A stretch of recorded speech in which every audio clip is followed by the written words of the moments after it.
So in the Emblem workshop today, we've got Darren who's doing a Lamborghini Countach, and we're just in the process of taking the engine out. We're taking the engine out because it's got quite a big oil leak, and unfortunately the oil leak is between the engine and the gearbox. Darren's doing all the work on the car, so how are you getting on with it, Darren? It's kind of a big job, isn't it? Yeah, it's at that point where we're about to strap the crane up to it and lift it out. So yeah, as you can see, a lot of the bits and pieces have to come off, carburetors, all the ancillaries down the back, the aircon pump and the alternator and everything, just to get it drain the coolant, all the fluids are out, and then yeah, it's ready to be lifted out. Yeah, so it's just one of those unfortunate things where the oil leak is, we can't actually see where it's leaking from at the moment, can we? It's Between the engine and the gearbox. Obviously, the gearbox is in front of the engine. So yeah, engine and gearbox have to come out and separate them.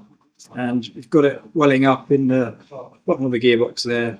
Obviously, there's a drive tube that comes to the back of the diff here through the sump. So we've got an oil leak, engine oil from somewhere. It's running down the front into the gearbox, bell housing, and dripping out there. So it's one of those bizarre oil leaks as well, because it's an oil leak that when it's driving and running, it's not actually leaking any oil, is it? It's not until you stop it that it just literally goos oil from both sides of the car, isn't it? Obviously, there is a plan that, you know, hopefully we're going to try and get it on the run stand and have a little look, see where it's, well, I'm going to take it apart first, see where it's leaking from, and then before we put it back in, because it's quite a big job to get back in, plan is to run it on the run stand, Daz, isn't it, and see if it's fixed it before we bolt it all back in.